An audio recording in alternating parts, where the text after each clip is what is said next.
Hello, Bolly. You know who it is. This is Harlip, and I'm the co-host of All Resource Football. How's everyone doing today? First and foremost, we are sponsored by Property's Kitchen. You know Raj. You know where they are. They're actually based in Southeast London and absolutely exceptional place. And if you want to go there, feel free to try their exceptional products. Even with their service is absolutely efficient. Let's start with this. Today, I'll be previewing the Manchester United versus Nottingham Forest Carabao Cup's first leg preview. Firstly, let me just introduce my guests. Frederick, how are you, mate? Yeah, I'm fine. Thanks. How about yourself? Yeah, I'm very well, good, thank you. I mean, excluding the loss against Arsenal, I'm all right. I'm really, really positive, and I'm looking forward to doing the stream with you guys. And then from there, let's get the other guests. So, Toby, how you doing, mate? Yeah, I'm great. I'm good. It's a pleasure being here. Absolute pleasure to have you guys here. So, let's start with a preview. Nottingham Forest versus Manchester United Carabao Cup preview, semi-final online over here. We can actually go through as the final, even though it's two legs. Let's start with Toby. So, Toby, I want your thoughts on this crucial semi-final first leg. Can Manchester United qualify to the final? In your opinion? Yeah, of course, and it's a big game. And in the manager's press conference today, he said it's a big game, and there's need for us to recover and you know go into this Forest game fully prepared. And when you look at the Arsenal game, the weekend, the Premier League game we had, I think everyone was disappointed or is disappointed that we couldn't get the 3 points. And I think the players themselves, they'll be more disappointed. And with a lot of positives and a lot of determination, they will go into this Forest game to see how they can get a point. And mind you, it's definitely going to be a difficult game because you look at Forest against Wolves in this same competition. I think they played well. Everybody expected Wolves on paper being the better team, but Forest, they put up a show. And of course, they eliminated Wolves through a penalty shootout. And you look at the last Premier League game they had, was it they had against Bournemouth? I think they drew against Bournemouth and against Leicester City weeks ago. I think they beat Leicester City 2-0. So it's going to be a very difficult game. And there are teams that will definitely, they will hurt you if you sleep. So we know what we are to expect, but I feel confident we have all what it takes to be able to suppress whatever threats or whatever press that might come from the team. With Casemiro coming back into the team, I think is a plus. It's a plus for us. Of course, we miss some players, some key players due to injuries, as confirmed by the manager. But I don't think it's something that we need to worry about because we have players who can step in and cover for those players while they are unavailable. So I think Manchester United will win win the match. Like we will win the game against Nottingham Forest tomorrow. Absolutely agree with your thoughts. Moving on to you, Frederick. So, Frederick, what are your thoughts about this game? Can Manchester United qualify to the final itself, even though it's two legs? Yeah, like you say, it's two legs, but for me, tomorrow will be maybe the more important because if we do manage to get to win now, a comfortable win, say 3-0 or 4-0, we don't have to play our better team on Saturday because we have another cup game. No, we have another cup game on Saturday. We can rest some players on Wednesday before, of course, we got. Is it Crystal Palace next weekend? I think it's Reading. I think it's Reading on Saturday. Yeah, Yeah, ready. yeah, Yeah, yeah. yeah. Reading now, but then Ready. again, if we could rest some players next in the away game against Forest, because after we have Crystal Palace in the Premier League and then midweek again after that, so the games are coming, and of course Casemiro had to rest now, and he will of course be back. So hopefully we'll see a good team. I do think we should win it. Of course, Nottingham Forest have signed Chris Wood now, so will be interesting to see how he will play. Of course, gotten some more training with his new teammates after playing in the Premier League this weekend. So, yeah, looking forward to it. I can't see us win. I just hope that we will get a 3-4-0 win, not only 1-0, because then we'll have another tough game on Wednesday again, and meeting Paul Ince on Saturday, I can see us do bad and go out there. Yeah, absolutely agree with you. Absolutely agree with you. I want to delve into something really, really important. This fixture congestion is absolutely staggering. I mean, for the next 32 game days, Manchester United have to play 10 games. 10 games, that's just absolutely unbelievable. Starting off with you, Frederick, what are your thoughts on this fixture congestion? Do you think it needs to be sorted out immediately? If the fixture, Yeah, fixture congestion. Let's talk about fixture congestion. Do you think it needs to be yeah, disorganized? I think of course it's the FIFA's decision on giving the World Cup to Qatar have forced the FA to give it to us. I do think it's ridiculous because if you do think the player's health, watch the one who went into the final, Rafael Varane. How many games have he played this season? It's ridiculous. And when will they get the rest? When Premier League have their break, it will be national teams playing again, and they won't have rest until the summer. So I think it's horrible that we have to play that many games, but that's why we have more than 11 players. Like I mentioned before we went live, it's now we see why we are still not yet, in my opinion, a title contender because we do not have enough bread. When we saw Casemiro didn't play, we're a bit not another team, but you did see that his quality were away. We probably wouldn't have conceded the first goal, maybe not even the last goal if you were playing. So it's these times you see it, but it's the same for most clubs. It's if all the clubs that are in Europe now do have almost the same. It's the semi-final now, so that's two more games. But I won't complain. That's why we're not in the title race because it's not. But I do think for the players it would have been better to have some resting. Absolutely agree with you. I mean, if we do get continually more injuries, we're going to be definitely going to be, I think, a good rest exercise. I want your thoughts, Turby. So, Turby, the fixture congestion is an absolute catastrophe. I want your thoughts on it. Do you think the Premier League should have free service? In your opinion? Yeah, I actually think the congestion. I think we Manchester United actually is at the receiving end, if you know what I mean. Because you can imagine playing Man City and Crystal Palace in between the City and the Arsenal game, and of course, I think 2 days or 3 days we're now playing, or we have to play Nottingham Forest. So I actually think it's something that we need to worry about, in terms of injuries and fatigue. And I think the big question here, or the thing that we all know, is squad depth. We don't actually have a good depth in squad, and to manage this whole fixture congestion and all of that. But regardless, there are still a lot of positives because Ten Hag he has been able to manage, he has been able to manage the situations.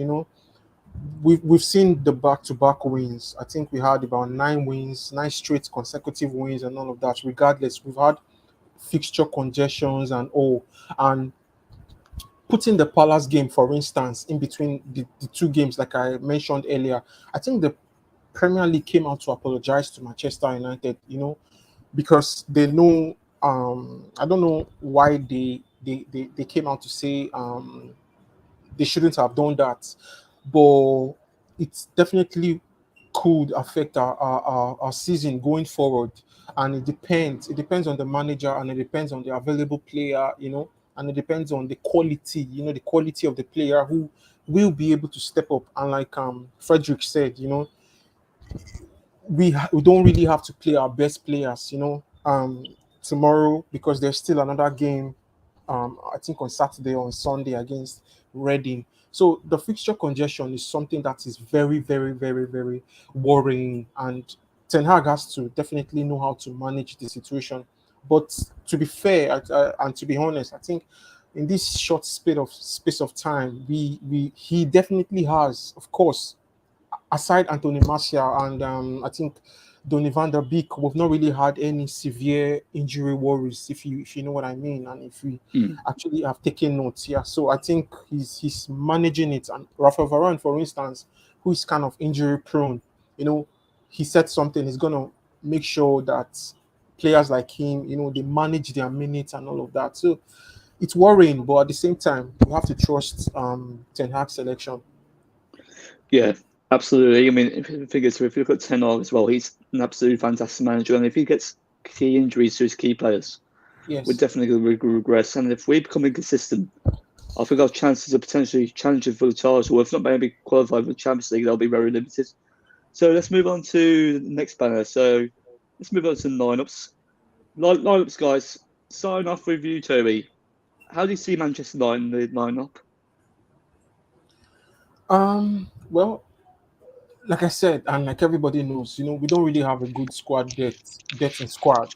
But from the um, available selection or squad that we have, I think we may see something similar to the Arsenal game. We may see something similar. Casemiro will obviously was suspended, but I'm confident. I know he's definitely going to make an appearance tomorrow against Nottingham Forest, and maybe maybe Marcus Rashford could be given a rest, because I think he has been involved in consistent and consecutive matches. So I think even if he may feature in tomorrow's match, I think he may come in as a sub. So I expect Marcus Rashford to be given a rest, and of course Varane and Martinez. He had this head injury, against Crystal Palace. So obviously he needs to take a rest. So we may see the Maguire and Lindelof partnership tomorrow against Nottingham Forest, and of course Malacia could he could come into the fray. So and I think McTominay himself too he could still retain his spot, because we need to rest players. We need to avoid fatigue, if you know what I mean. And maybe Weghorst he could still feature, because I think Ten Hag will want him to get the spark, run on games. He needs to get that games, or he needs to get the game time to score and to stay fit and sharp, if you know what I mean. So aside that, I don't think there's any much changes. And of course, in the goalkeeping department, we may see, or we could see, either um, Tom Heaton or the new recruits. Butland, yeah. Yeah, the Butland, of course. So that's what I think actually. Absolutely agree with your thoughts. So let's go on to Frederick. How do you see Manchester United line up? Yeah, I agree with the goalkeeper. I think we'll see Jack Butland making his debut. Hopefully, he will look better than the guy from Newcastle. Yeah. Defense, I would have agree. I think Malacia. We'll see Lindelof, Maguire again. Probably Wan-Bissaka, because to be honest, we Yes. don't have anyone else to play there. We can't risk playing like McTominay there. At Yeah. midfield, I think we'll see Casemiro. Probably Fred. I do think Eriksen will be given a rest. He have, like Manero's, been playing very much, and he could use the rest, I think. Otherwise, in attack, like Toby mentioned, Rashford given a rest, probably a good idea. So I've played Garnacho. I would have maybe rested Bruno. What was the name of the youngster we were playing? Mainu. Yeah, maybe he will be given another game. I would have played Anthony on the right wing just to give him confidence. Could be a good game for him to build confidence. And Weghorst up front. Well, I absolutely agree with you guys. Absolutely agree with you guys. I mean, the thing is, if you look at the drop off from Lisandro Martinez, Rafael Varane, even Casemiro to the likes of Fred, even McTominay, Maguire, and then North, Wan-Bissaka to a certain degree as well, given the fact that Diego Dalot's out. Our options are very, very limited at the moment, and we need to actually improve immediately in and out of possession as well. And I think personally, if we don't get any signings immediately in the transfer window, our squad will definitely be much more depleted. So let's move on to the next topic, guys. Actually, no, a very, very credible reporter, Michael McGowl, he actually delved into the Manchester United issue regarding the sale, and it's going to be a full sale. So, Frederick, starting off you, what are your thoughts on the full sale? Do you think it's really right for Manchester United? And do you think we'll get the right owner in? Yeah, enough is enough. We have had 17 years with the Glazers, soon 18. It's been horrible. Of course, we have won the league titles, but that's not thanks to the Glazer. That's thanks to the biggest manager ever alive, Sir Alex Ferguson. So I do think it's on time, and I really hope now to get someone who wants to invest and build a club. Not some new Americans. For me, that's the worst possible case. I would rather have some guys from the Middle East taking over the club, because at least they buy players and build a football club. But my first priority would have been like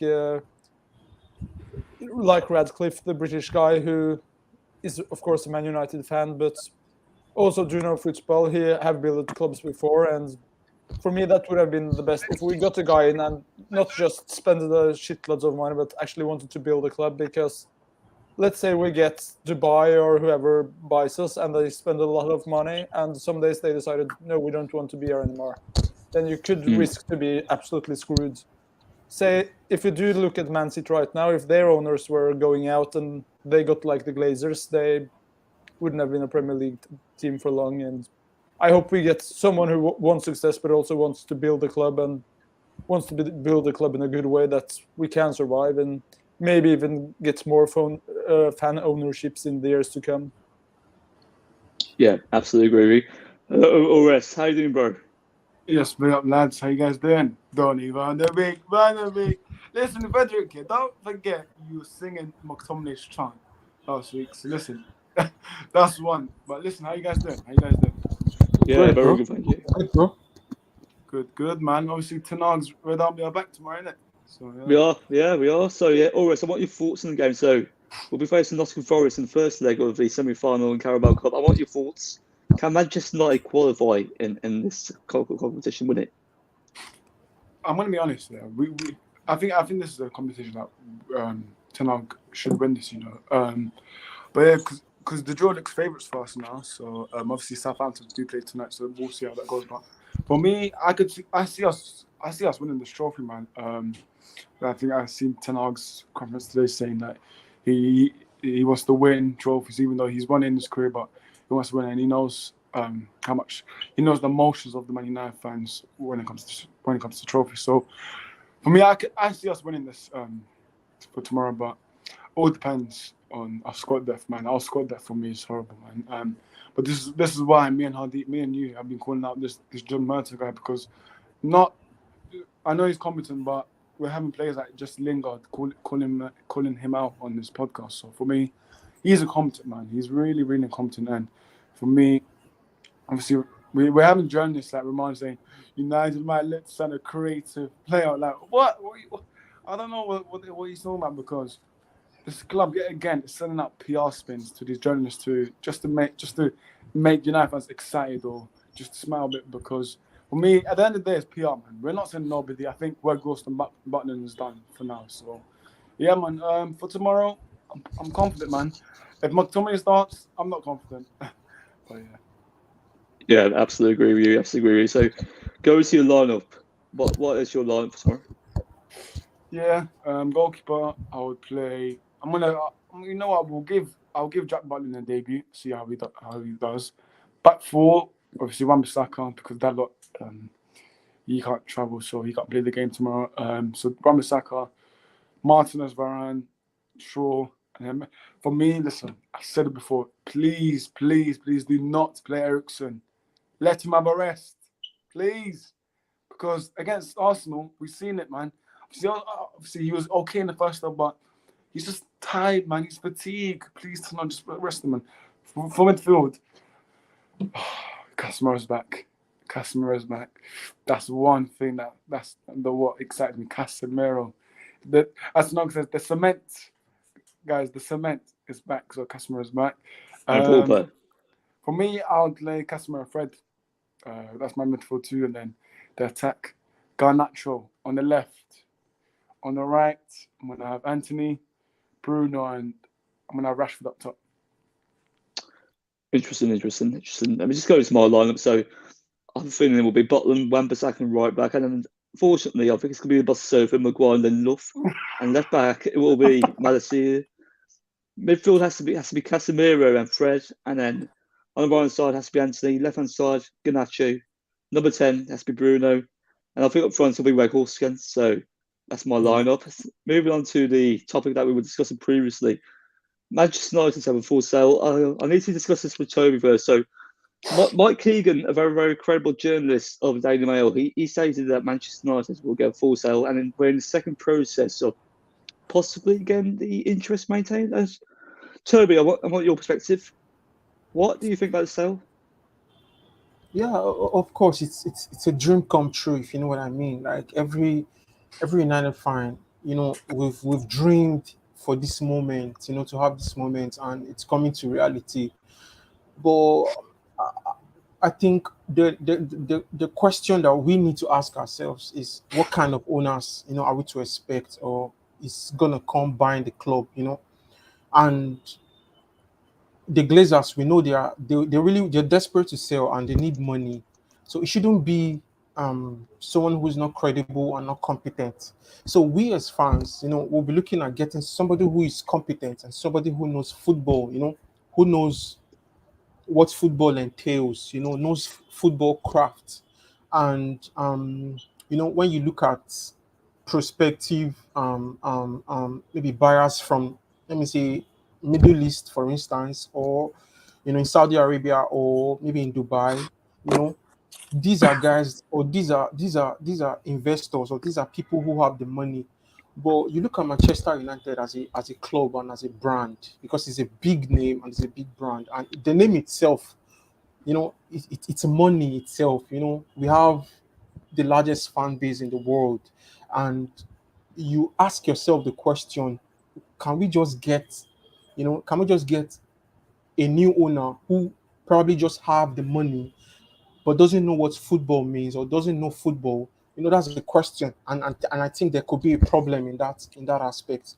But my intuition is telling me, regardless of the owner we're going to have, I think before they get, or before they purchase the club, they should have been well briefed, and they should know the history, the trajectory. They should know what exactly is wrong with the previous owners. They should be able to do one or two findings, and all of that, to know why exactly is the Glazers, why exactly are they selling the club, if you know what I mean. So I actually think that it's a good thing, actually, and we need to get owners who will be ruthless, ruthless in terms of spending, ruthless in terms of, backing the manager, because that is very important. Somebody who will be able to work in tandem, work hand in hand with the manager. You look at the likes of Pep Guardiola, for instance, and PSG's manager. They are the set of people who, or the set of managers who can, they tell the owner, I need this player, I trust this player, I know he's gonna perform very well in the team. And they are those set of owners who definitely go all out to back the manager and get him their man. Not owners like Daniel Levy of Tottenham, of course, who is very selfish, who's very stingy, who tights his hand in terms of supporting your manager and backing your manager. So we see what it can cost when you don't support a manager, or when you have owners or board of directors who do not back your manager. Of course, it's going to be detrimental to the progression of a team or of a club. So it's a good news. So what every Manchester United fan needs to do right now is, let's hope that we get competent. That's the word. That's the key word. We get competent and we get credible owners who will be able to, to back the manager and make sure they do whatever it takes to see the club taste success once again. Because it's long Absolutely agree. overdue. It's been a long time. We actually won trophies, and Ten Hag actually said something in his press conference today about winning trophies. What trophies mean to the club. Being a very long time, and he hopes that we get our first trophy, I think, in April. So let's see Yeah, how it yeah. goes. Yeah. Absolutely agree. Absolutely agree with you. Going to your rest, Manchester United have a full sale. Mike Keegan, he's a really, really reliable source of the Daily Mail, and he said that Manchester United will have a full sale, and we're in the process of possibly maintaining the interest to get more buyers. In your opinion, who do you think will buy Manchester United? For me, I see Middle Eastern, man. I see definitely Saudis, one of those two. But for me, I definitely do not want Ratcliffe, man. I really, obviously, from your page, I've already seen people what they've been said about him. So for me, I do not want Ratcliffe. I've said this to someone anyways. I do not want an owner who supports Man United. It might sound weird to you guys, but I do not want a Man United fan.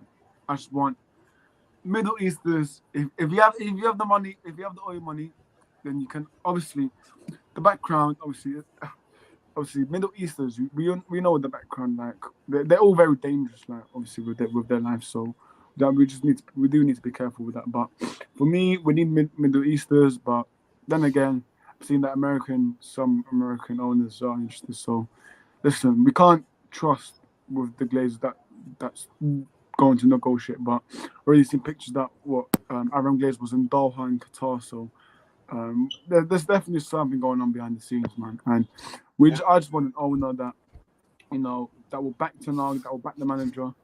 And yeah, man, listen, Ten Hag for me, once the new owners come in, he's gonna be thrilling, man, because he's gonna get. I've said this before, anyways.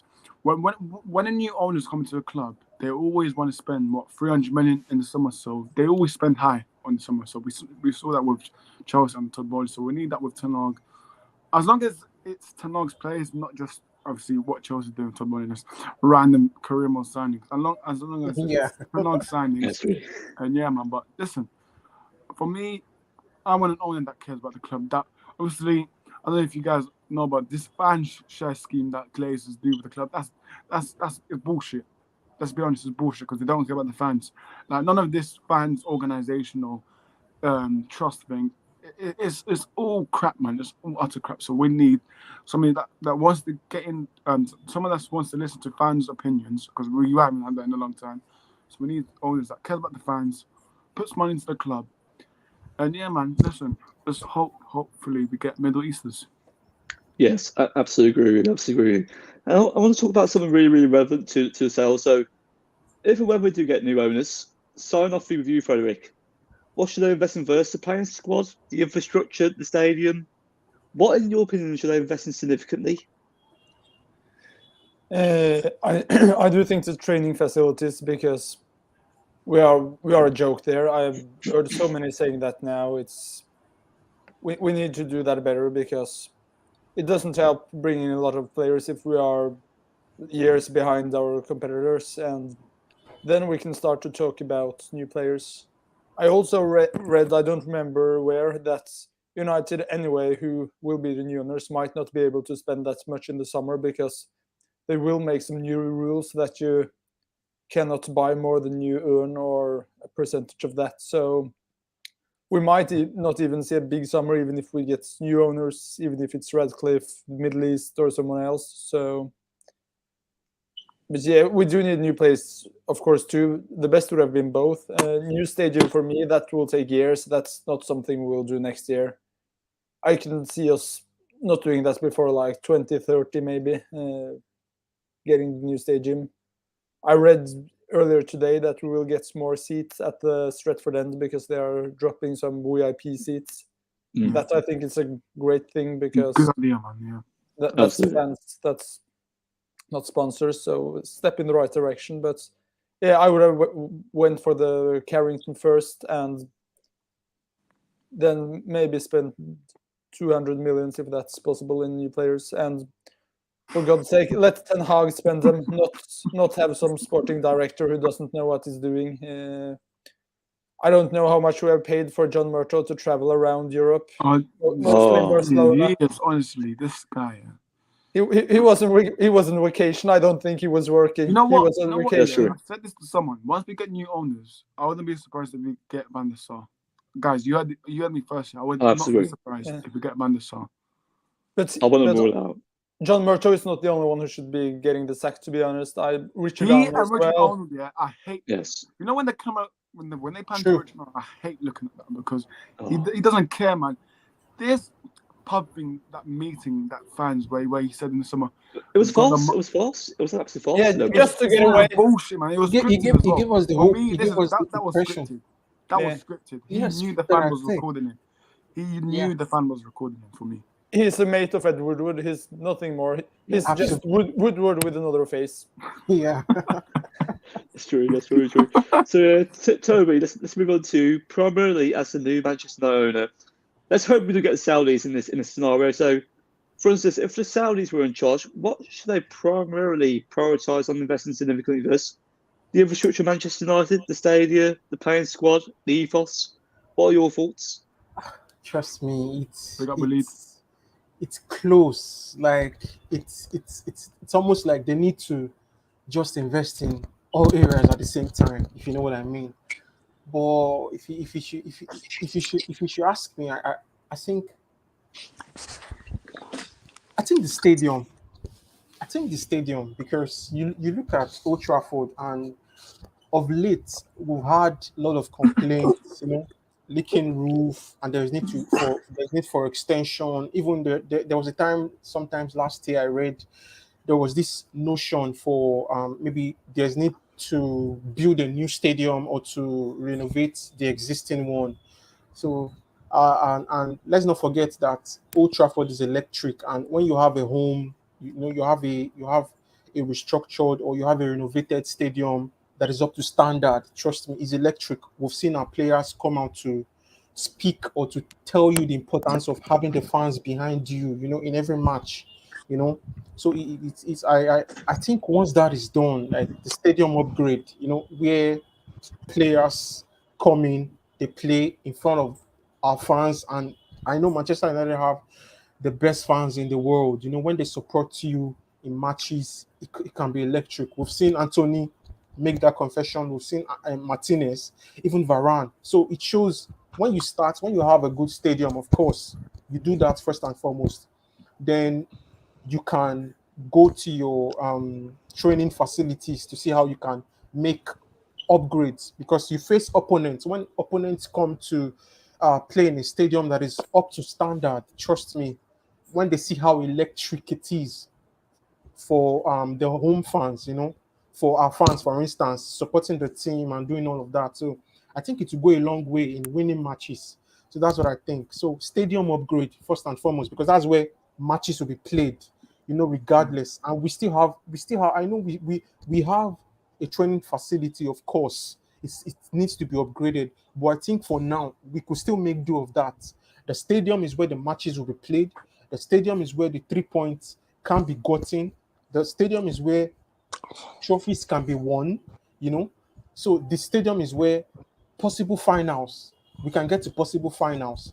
So having a serene atmosphere, an environment, that is upgraded, to the standard that the fans want. Trust me, I think that we can start from there to say, okay, we can actually progress as a club. Absolutely agree with you. Absolutely agree with you. Traps, big up, mate. Oh, deep. Well, go on. Yes. Traps, pleasure to have you on. So, I want your thoughts. Manchester United to have a full sell. Do you think the Glazers will likely sell, in your opinion? Do the Glazers what? Sorry? Do you think the Glazers will sell, in your opinion? Do you think the Glazers will likely sell rather than get minority investment? Well, I'm going to put my bid in next week, so we'll see what happens. Saw you comment. Yeah, no, they have to sell. They don't have the money. They don't have any money. They just don't have the money for what needs to be done. And I mean, they're going to need what? They haven't put any money in the club, so that's one thing. They've taken money out of the club. They haven't taken like mad hundreds and hundreds of millions out of it, but they've taken 10 million here, 12 million here, 8 million here. They've over the last 17, 18 years, so they've had a fair bit out of it. But the clubs, to be honest with you, they got I think it's about 5 billion they want for the club. Yeah, I mean, I feel like to do the refurbishment of Carrington, they might have to move. I think. I mean, I don't know. They might have to move, or they might have to, because where they're going to train other than Carrington. Obviously, they might have to up sticks and move somewhere else, which is easy to do for a training ground. But the stadium, it needs knocking down. It just needs knocking down. It needs to create 100,000 state-of-the-art Old Trafford. Where they're going to play, in the meantime, probably to be honest with you, depends who takes over. If there's like some Saudi connections or whatever, they might have to. It might have to be played. They might have to be played. Match might have to be played at Etihad because it's been done before.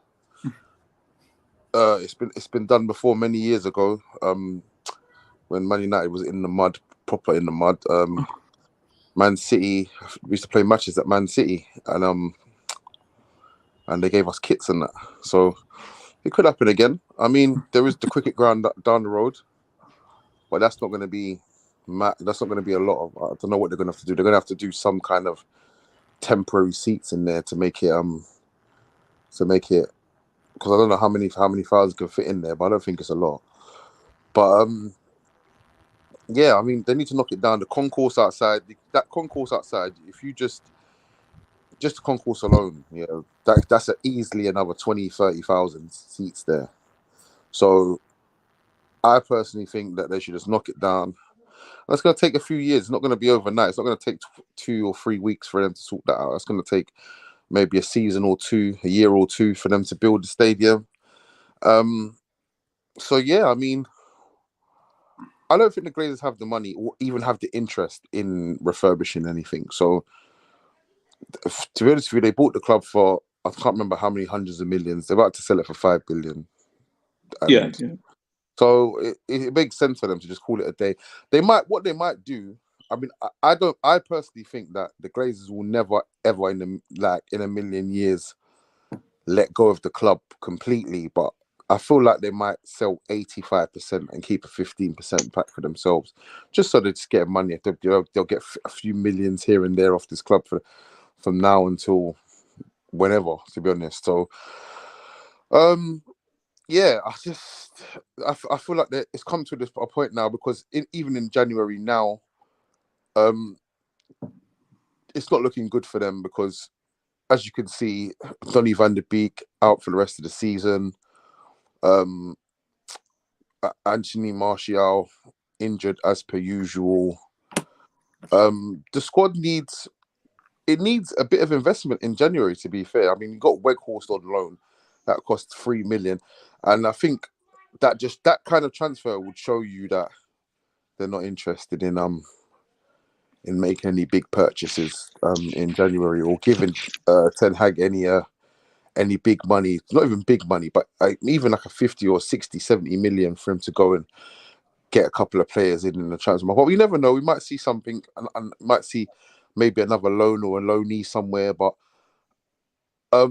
yeah, I just think the way this transfer window's gone down, and I feel like they're ready to just they said they were going to do it in the first quarter, which is obviously ends in March. So I mean, I've heard whispers about Saudis and whatnot. To be honest with you, I don't really care about who comes in, as long as because you don't know what you're going to get. You don't know who did, like, it could be anyone. So as long as there's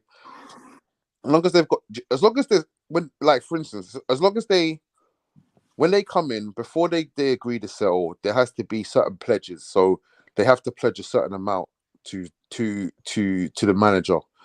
They have to pledge a certain amount to refurbishments and what, like what they did at Chelsea, where he had to pledge 1 billion in transfer for transfers, or transfers and I don't know. I think maybe refurbishment.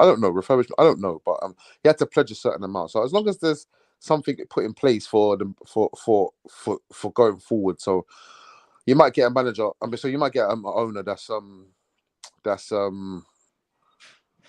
might not be that great, but at the same time, everyone's hopeful to get something or someone. I think it should be one owner. I don't think there should be a consortium. I don't think there should be. I don't think there should be like a board thing. I think there should just be one guy that owns the club completely, and obviously he's probably not going to be a football guy, whoever he is, and he just has to have to delegate it to the right people. So, i.e., get himself a director of sport, maybe a director of football, sorry, maybe like a Van der Sar, and so on and so forth. But obviously the investment needs to be there, innit? So as long as the investment's there and the right people are in the right places, I'm happy with that, to be fair. Absolutely agree. We've only got around 2 more topics before we wrap up. So Ores, let's start off with you. Will we sign anyone last days of the transfer window? No, absolutely no chance. I think, as I said, it'll be only Jack Butland and Root Beckles for me. But yeah, I mean, it is what it is, man. Well, no McSauce. I expect a few, obviously, players from our club. I think Charlie Savage gone on loan. I forgot. It's gone on. Big Bell as well? Forest, yeah, he's gone to Forest on loan. Charlie Savage, so we're not for him. But yeah, I mean, there'll be obviously some of our players will be going out on loan. Obviously, Twan Zabi's back. If you know Saeed. Oh my goodness, man, that moment. Oh my goodness. But yeah. So Twan Zabi's back after 6 months of a back injury. So hopefully, I mean, to be fair, I heard that Tana wanted him gone in the summer anyways, but I don't know what Twan Zabi's future is like. But yeah, Twan Zabi needs to go, man. Yeah, he does. He needs to go. He's got about 6 months left on his contract, so his contract will actually expire in the summer. So we've got to let him go. Phil Jones, with Phil Jones, he'll be gone in the summer. Hopefully, he won't stay. Yeah. No, how long's Phil Jones got left on his contract? Is it around 6 months? 6 months? I think. Is it actually? Around 6 months? Yeah, apparently so.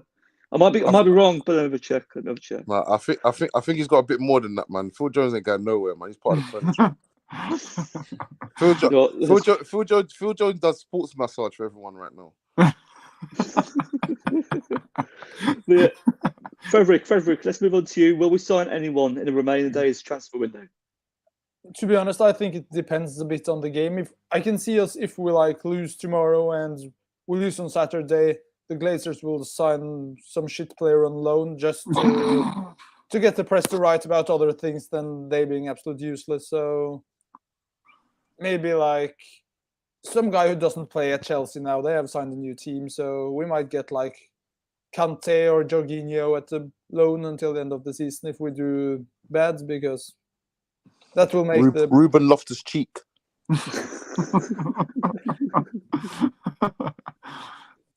And with Phil Jones, that was actually the first thing my fellow Norwegian did when he came in as a manager just on the 6 month part, was giving Phil Jones a 5-year long contract. Wasn't it 5 years when Ollie gave him? Yeah, it was 5 years. 5 years, yeah.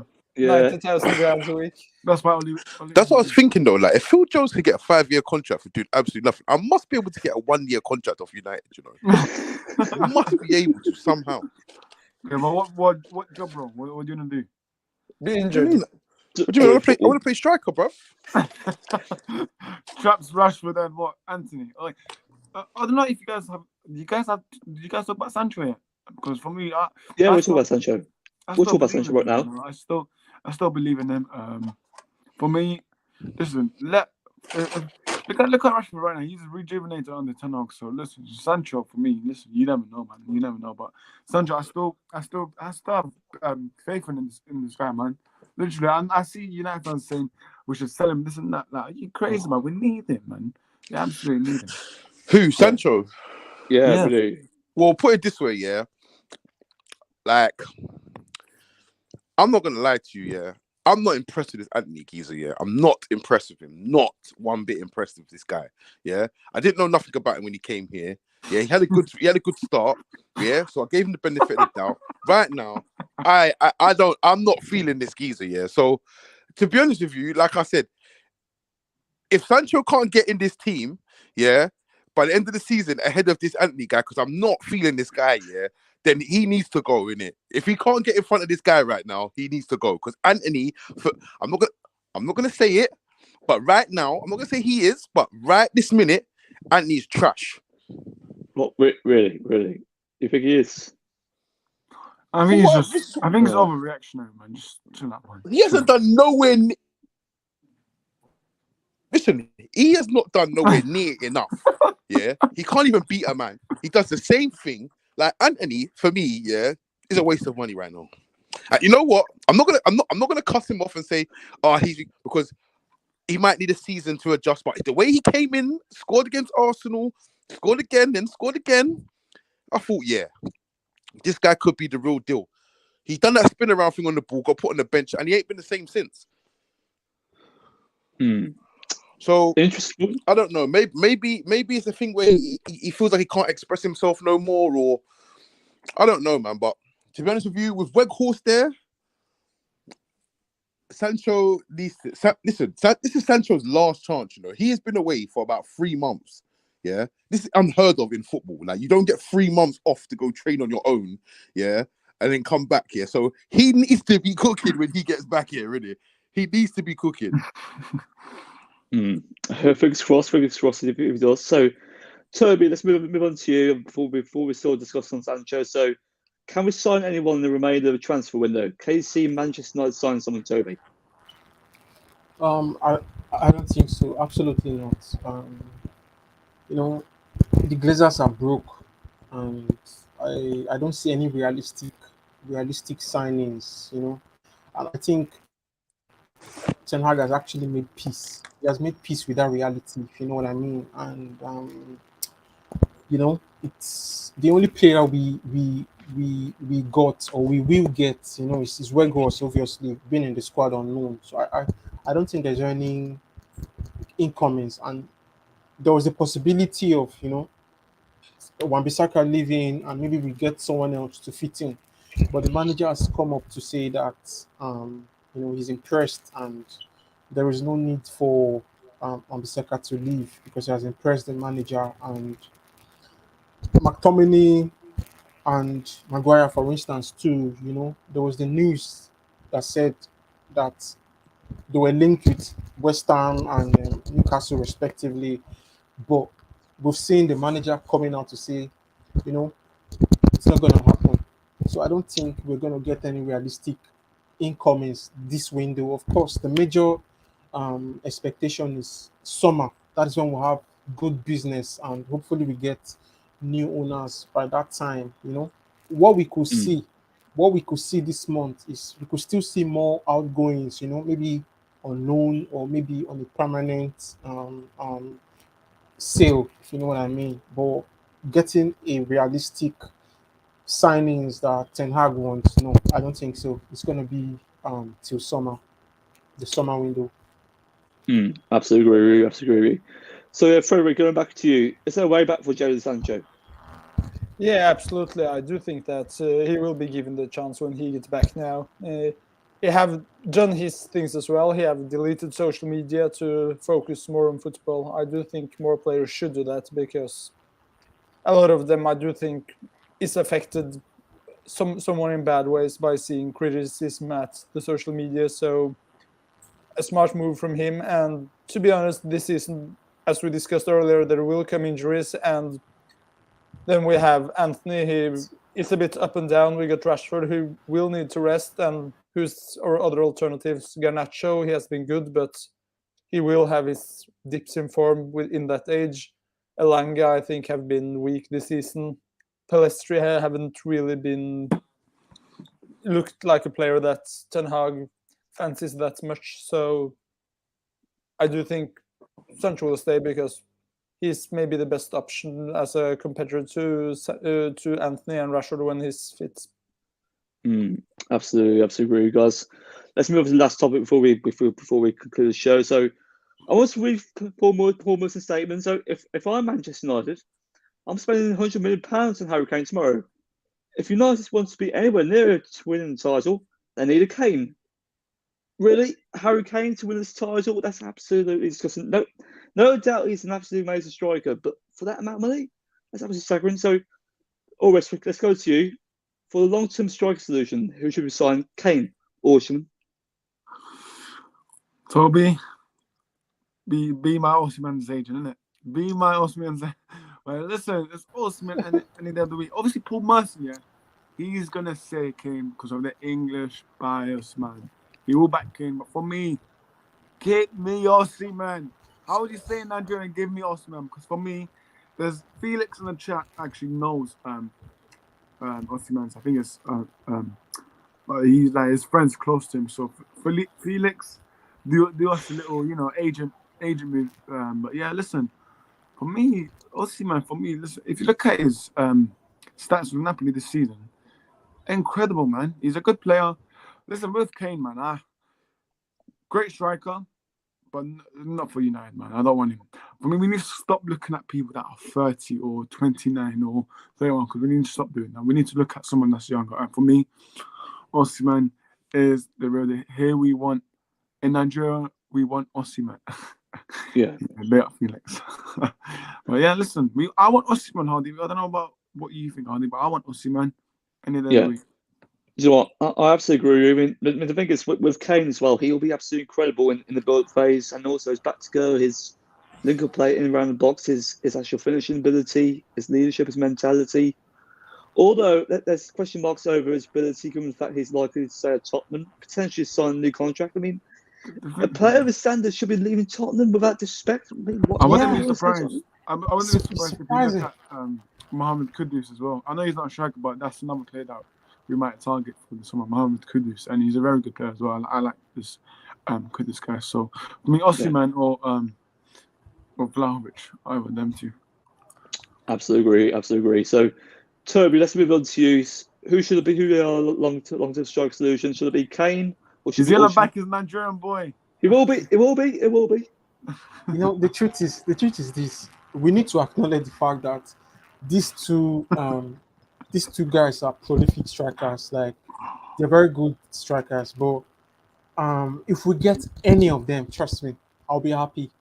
I don't have a preferred, like, I don't have a more preferred option. If we get any, you understand what I mean? Kane is prolific, but I'm still surprised. I think I understand what Ora said, you know, based on maybe age, the age factor. But we should understand that a player like Kane, you know, he's 29, he'll be 30 this year. By the way, Kane does not make us title contenders. That's No, absolutely no, bullshit. no, It's bullshit. not really. The truth is, I'm gonna make a statement after Toby. By the way, go on, Toby. Finish off. you look at what Ten Hag, his system, and I think Kane will thrive in that system. You know, Ten Hag wants you as a striker, you should press. You should be able to press, and you should be able to defend. You know, we've seen Weghorst do some bits of that, and I think Kane does that. You look at the Tottenham team, you see he overlaps. You know, he runs in behind to see how he can help his teammate. You know, Yes. of course, so that kind of player, you know, you can play as a shadow striker, and of course, you can be a target man. But Kane is prolific, and it's Yeah. saddening, or it's kind of horrific because he has scored 262 goals. He's not having a trophy, so you can imagine. And this is the same player that last season Man City were able to pay. They were willing to pay about 100 million or thereabouts for Kane. You understand what I mean? So Kane having, you know, if he's surrounded by creative players, you know, there's the Ericsson, there's the Bruno Fernandes, there's the Casemiro, of course. Definitely, there will not be need for, you know, the way Kane plays overlapping so much. There might not be need for that because he's well covered. So Kane is prolific. I saw the kind of goal he scored yesterday against Fulham. It was superb. Like, it was superb. So that's for Kane. You know, Osimhen, on the other hand, he's a fantastic player here in Nigeria, of course, and Yeah. he scores goals. He's one of the highest goal scorers in Serie A right now. But I think the problem that we may have getting the Osimhen deal done is in terms of the price tag. You know, I think the owner of, or the manager said it's going to be worth over 100 million, and well, I'm not too worried about that because I know in this before next season the Glazers will be out, and it's possible we may have ruthless, credible owner who could go all out to get Osimhen. I know I may not be worried because of that, but Osimhen is fast and he does press too. I think there's a kind of similarity between the way he plays and the way Kane plays. But in terms of pace, the pacey forward, you know, when you have a counter attack, how you be able to, you know, to run in and all of that. So I think Osimhen is kind of is a faster player, and Yeah. but he presses too because every manager wants a modern striker who, you know, you don't have to do, or you don't have to leave all the whole defending for your defenders or from your defensive midfielders and all. You have to support the team, and in supporting your team, obviously you need to have a pacey forward who could actually break in when there's a break in play. You know, you can actually counter with the ball and all of that. Osimhen is fantastic. Kane is Uh, fantastic. But in terms of age, Osimhen is very much younger than Kane is. The long-term targets, I think Osimhen should be preferable for majority of the fan base. But if you give me Kane, I'm going to take Kane because I know Kane will definitely bang the goals for us and win us trophies. And before Mm. Chaps and obviously Frederick come in, I'm going to make a statement. I'd rather get a starting midfielder than get a striker because I'd rather prioritize a starting midfielder than a striker because for me, listen, our midfield is obviously barring Casemiro and Bruno, our midfield is absolute atrocious. Yeah, true. Yes. Atrocious. So we need midfielders. But yeah. Yeah, Wait, absolutely agree. wait. Talk about wait. Casemiro and Bruno. Yeah. So Ericsson's really you've key, just Tom. forgotten about Ericsson. Ericsson, obviously, you're going to say I forgot about Ericsson, but recently, come on, man, he hasn't been it. I think either fatigue or I don't know what's up with Ericsson. Because Yeah, the physicality. off the ball, Ericsson is horrendous, man. Off the ball, he's so bad. Yeah. On the ball, I love him. Off the ball, he doesn't do anything. He doesn't do anything. Doesn't Absolutely do agree. anything. How many assists he got this season? Oh, Is it 8? 8 assists? I said on the ball, he's great, Traps. What do you mean on the ball is great? Anyways, Frederick, who would you want, Kane or Osimhen? Yeah. The Ericsson. So, wait, so Arrest, are you disrespecting Ericsson right now? I just said recently he's played bad. Why can you not accept Nah, man. I Maybe think not. I understand what Oros is saying. You know, when you look at Ericsson is great. You know, like he said, on the ball. As a midfielder or as a player, what do you do when you don't have the ball with you? That's a question. And you look at Ericsson when he's off the ball. You know, he doesn't have that physicality, and you know he doesn't when he loses the ball, he looks tired to get the ball back and all of that. You know, the opponent or the opposition easily gets past him, if you know what I mean. But once he's with the ball, he's good. So as a midfielder, you know, you need to be complete. You need to be great in all aspects with the ball and off the ball. You understand? With the ball, Ericsson is great, but when he's off the ball, I think there's a big question mark. There's a big question mark around him. Yeah, absolutely agree. Absolutely agree. So let's move into Frederick. So who should be a long-term solution for striker, Kane or Osimhen? To be honest, you might say I Norwegian haven't. striker. No, to be honest, I haven't spent too much thinking about that because for me, in the summer, as I said earlier, I can't see us spending much more than 350, and for me, then I wouldn't prioritizing spending 100 of them on one player, at least not a striker, because that's totally a Glazer decision. If the Glazer were in charge this summer, we will definitely have brought in Kane, but for me, none of them. Find a guy for 40 million pounds who can do the job for 1 year and then let it be the summer after's deal. Then maybe we're even talking about a totally different name. But if you said to me right now, then this summer you need to take one of them into the team, I would definitely have taken Harry Kane. That's because he's Premier League proven. He will score goals. With foreign strikers, you never know what you'll get. You can, of course, be lucky and get a player who will bang them from day one, but we do need a player, if we're spending that money, who will guarantee us 15 goals, and Harry Kane will. We have seen with striker like Romelu Lukaku, Alvaro Morata, scoring lots of goals in other leagues and coming to the Premier League and flop. And I can see, I don't say that will happen with Osimhen, but I can see this happening. We're spending 80 million pounds on him, and he gives us 7 goals and do struggle to fit into the Premier League. So out of them two, I would have gone Harry Kane, but let it be the summer of 2024, in my opinion. Absolutely agree. Traps, let's go into you. Who should be our striker solution long term? So will it be Kane or will it be Osimhen, in your opinion? Well, first off, I'm disgusted by the Ericsson slander. Disgusted. Yeah. We've had 6 years of Pogba. 4 of those 6 years, yeah, and what Ericsson's done in this season alone, yeah, has been more than what Pogba's done over the last 3 years at our club. But we move, yeah. When it ends up on 15 assists this season, we will see who has the last laugh. But anyways, Kane. Everyone in England is in love with this fairy tale that Kane should score 300 plus goals and win a Premier League, maybe a Champions League or something. But I don't think it's up to United to make that happen. Sign your contract with Spurs. Yeah, and that's continue true. to do so. Oh, sorry, Does Kane improve us? Yes, he does. He definitely does. Anthony Martial, not reliable. Weghorst, temporary. But my thing, I said Vlahovic, but that's not. I'm not hearing any reports about that, so I don't know if it's on the cards or off the cards. But I do feel that Osimhen, that's the one. But I mean, if we end up with Vlahovic this at the end of the season or in the summer, I won't complain either. But I don't think we should go for Kane. Yeah, he's Premier League proven and that, but he's 29. He's not long term.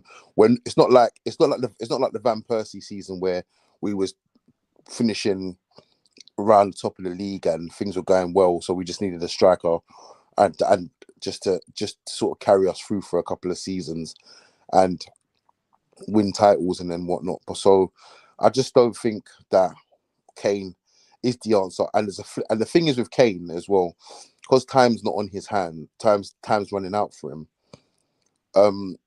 If he comes here and he doesn't win anything, Manchester United as a club are going to get the blame for it all. So I just don't think that Kane is a wise idea for the whole the media or for the club going forward. So I'd go with Osimhen, to be fair. But like I said, but you have to watch out for Chelsea, because Chelsea, well, people forget that obviously, okay, Nunes has gone to Liverpool and Haaland's at City and Kane's obviously at Spurs, and obviously Arsenal have got Jesus and Nketiah now. But Chelsea are in need of a striker as well. So do not be surprised if Chelsea don't come around doing their funny business. This is why this club needs to get sold before the summer. Because if it gets sold before the summer, we haven't got anything to worry about in terms of transfers, because I don't think that, I mean, obviously it weren't the halfway point of the season, so you never know what's going to happen. But I don't think Chelsea will qualify for the Champions League this season. And unless they win it, of course. But I think if we get it bought in the summer, we'll have a clear run at most of the strikers that want to come and join the Premier League, because I feel like we will get top 4 this season at the very least. And I feel that all the other positions in the top 4, i.e. maybe Newcastle, but Newcastle just bought Isak, but I don't know.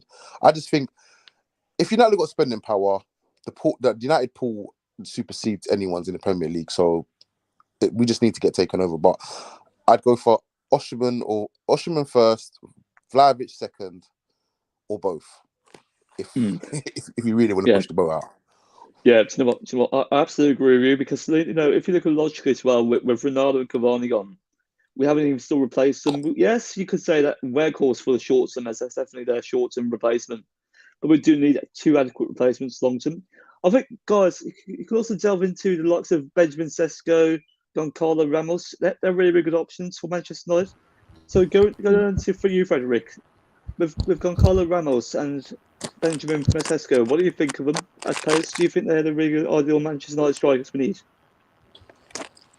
Maybe in the long term. As I said, in my opinion, find something temporarily this summer, and then let's use the first year with new owners to scout on who will be the player, how do we want to play football, because there are other areas that will decide how we want to play football and who we need. I do think Frankie de Jong, of course, is a player that is highly wanted by Ten Hag. That's not a secret. And the right back situation might have been figured out with Wan-Bissaka taking it. At the wings, we might need a new one there. So let's first figure out some others position, and then let's see who we think will fit in, because football is a team game. It's not just to put future striker, and even if Ted Bowley thinks so, it's not. We need a player who will fit in there, and yeah, I think that's the summer of 2024. It's the right time to decide who we need. Absolutely agree. Absolutely agree. Toby, let's move on to you. If we can't get the likes of Osman, Kane, Vlahovic, out of Benjamin Sesko and Goncalo Ramos, who would you go for? Um, the truth is, these lads, they are just they're still improving. They haven't really made much impact, if you know what I mean. But long term solution, like what Frederick said, I think we need to look at players like them. And I think personally, I'll go with Sesko for instance, because he's young. I think he's way younger than Ramos, and he's a good prospect. When you look at what he can offer, look at his height. He's tall, the kind of striker Ten Hag wants. If I'm not mistaken, he should be up to 6 feet. So he should be able to do well when it comes to development under Ten Hag. If you know what I mean. But if you still ask me, I think what we need now as a club, we need a proven striker. We need somebody who will come in and start setting the ball rolling. And with the players like Sesko, Ramos, or whoever else is out there, for instance, if we get Kane, who is he's 29 or maybe 30, he's Premier League proven, of course, he can score goals. Then in that department, in that goal scoring department, I think Kane can stay 2, 3, or 4 seasons. Then we can get someone like Sesko or Ramos. They come in and learn from Kane. What Ronaldo could not offer um, to the younger lads that we had. Try and build them. Try and teach them. Let them know the craft of what it means to be a prolific striker, and I think that's what Kane can do. We saw Robin van Persie, for instance. Robin van Persie coming into Manchester United short term, but we had players, for instance, Greenwood. We had academy players. We had some players who, in my opinion, I think they learned from him. So when you have a player who is maybe at their peak already in the club, then you could have an existing academy player or younger lads or somebody who may be bought like Sesko and Ramos, like I mentioned, playing under the same, playing with someone like Kane. They should be able to learn one or two things from him. Manchester United we are not Tottenham, we're not Chelsea, we're not any other club. We need somebody, an already made nine, somebody who is proven already. Osimhen is great, of course. If Kane is out of the picture, it's still within Osimhen and Vlahovic for me too. But we need somebody, we can't. It's a big risk and reward thing, if you know what I mean. But we need somebody who sets the ball rolling, somebody who does it, who doesn't give room for questions, for question mark. We've seen Anthony gotten for 100 million. He was fantastic at Ajax. Right now, he's not living up to the expectation. We've seen Weghorst, for instance. He was prolific at Besiktas, scoring goals, even for his country. Now he's in Manchester United. He still hasn't found his form.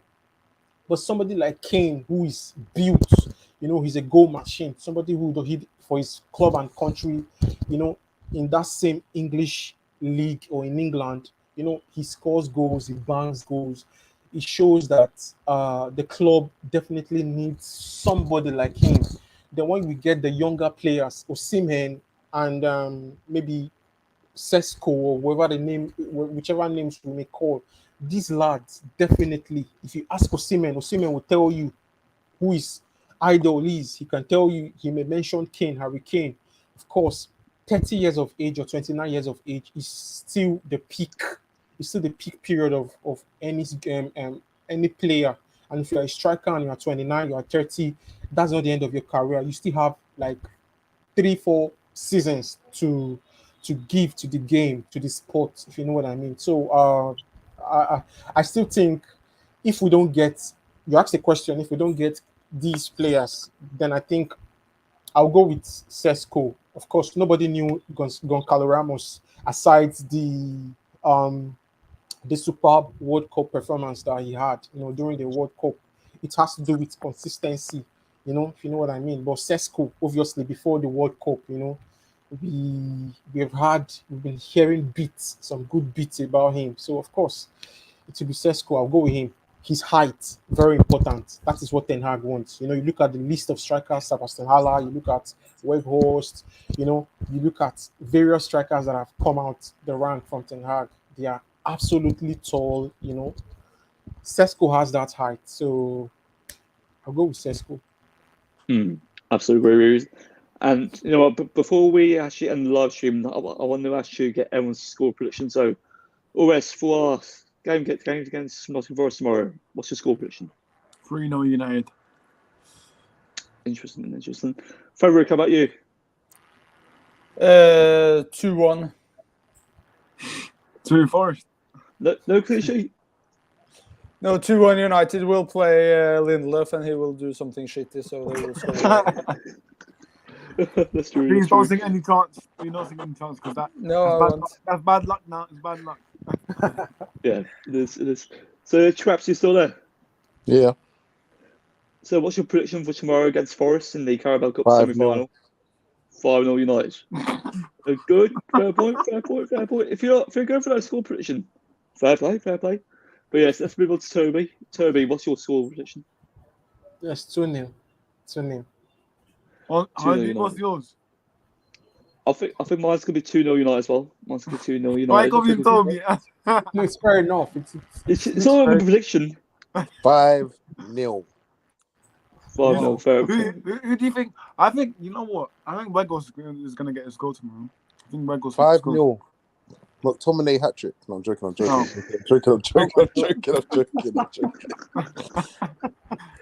Yes.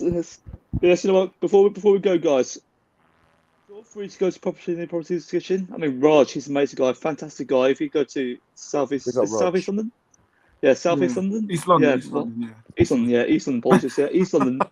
If you go to East London, their food is absolutely fantastic. And if you go to Wolverhampton, you might visit Hardy. Go to Castellana, Wolverhampton, but let's move on to Property Chicken. So yes, because the food's actually amazing there. So go check it out. Absolutely amazing food. You haven't even tried it. No, you told me about that. But the thing is, the food over there is actually amazing. I saw the storylines. And they're absolutely amazing, absolutely impeccable. So go check it out. Absolutely big up to our sponsorship, and we shall see you soon. Goodbye. Let me just end the actual stream then.